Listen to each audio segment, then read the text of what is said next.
Hello again, everyone, and welcome to another edition of Woodpeckers Deep Dive. My name is Jeff Ferris. Welcome to the Woodpeckers Model Shop.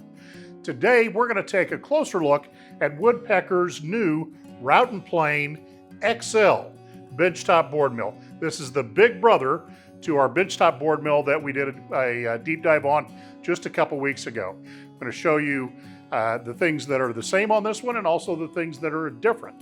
One of the big differences is while the original benchtop board mill is pretty much aimed at doing end grain cutting boards, the benchtop board mill XL, the idea here is when you've got something that's just too big to fit through your thickness planer, the benchtop board mill will let you go ahead and do this with machines instead of trying to do it with a hand plane.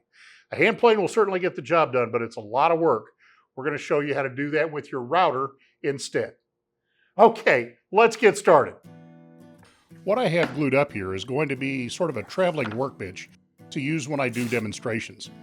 But apparently I've lost my ability to read a tape measure, and I ripped my sections about 1/4 of an inch too wide. However, that just gives me an excuse to show you how to compensate when you have something over the stated capacity of 3 inches. If you need just a little bit more, just add a spacer where the route and plane skis will be riding. I'm using double-faced tape to add strips of 1/4 inch thick masonite to the table. Now that first one I aligned to the edge of the table. Then I measured over to locate the second one, where that will put the second ski of the route and plane roughly right in the middle of the 6-inch piece of masonite. Now I'm going to set the route and plane on, and you can see that with the fence up against the side, my ski is right where I want it to be in the middle of the piece of masonite. So our 1/4 inch masonite was just enough to elevate us and get the rail of the route and plane just above the surface of our workbench. So now we've got good clearance. Now we're ready to dog the bench top down to our table.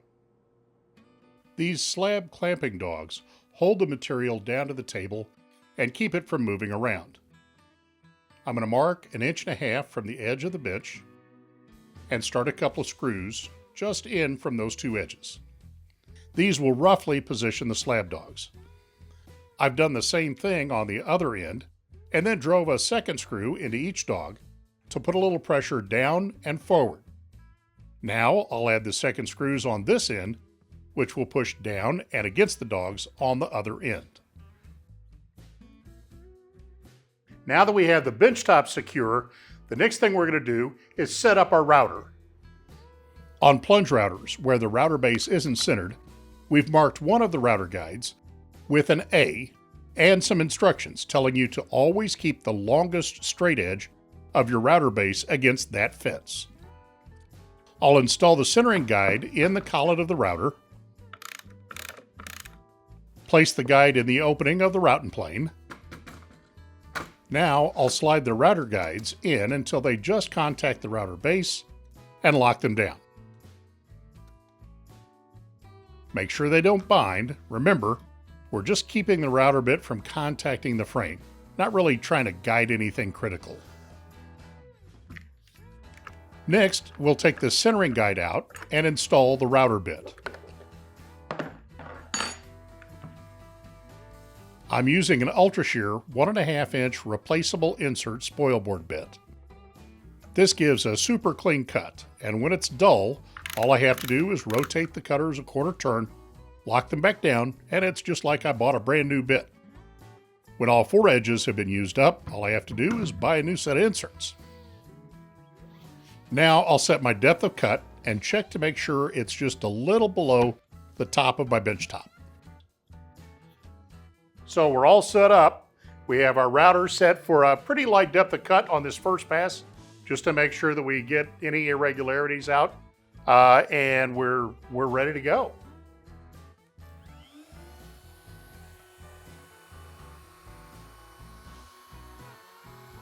Now, there's not really a right or wrong way to feed the router, since we're cutting primarily with the bottom, and we have fences on both sides of the router base. On this particular router, I like pulling rather than pushing, and I like the small knob better than the trigger handle. but you can set this up any way you like. Just be sure that you have the router in the base the same way every time.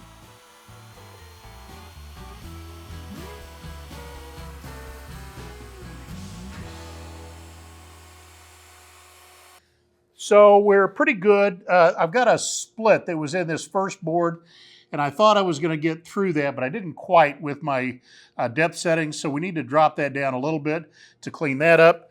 Same thing over on this side. This first board was just a little thinner than the rest. I haven't got that out, so we're going to drop our router bit down just a little bit more and make another pass.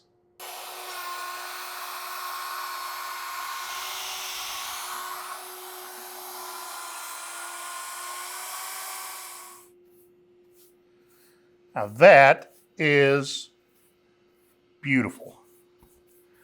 Okay, now that we have this side done, we're going to flip it over and we'll mill the second side parallel to this one. I'm going to get the routing plane out of the way, unclamp the board and remove it, clean the table off, flip it over, and dog it back down. I lowered the bit a little more, and now I'm ready to cut the second side.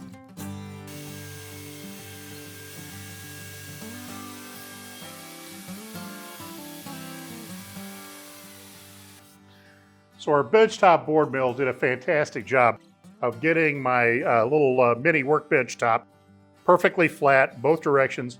Just needs a little sanding, and now I got to design some legs for it. Hey folks, thanks so much for watching today. I hope you enjoyed this deep dive into Woodpecker's new Route & Plane XL benchtop board mill and what it can do for you for your panels that are wider than your planer. If you did enjoy the show today, be sure and give us a thumbs up. If you haven't yet, please subscribe to the channel and hit that notification bell so you know about every one of our great videos right when they come out. And down in the description, you'll find a link that'll take you straight to the webpage for the benchtop board mill, and also one for the router bit that we're using, the interchangeable carbide bit, spoil board bit. Again, thank you so much for watching. We'll see you next time on Woodpecker's Deep Dive.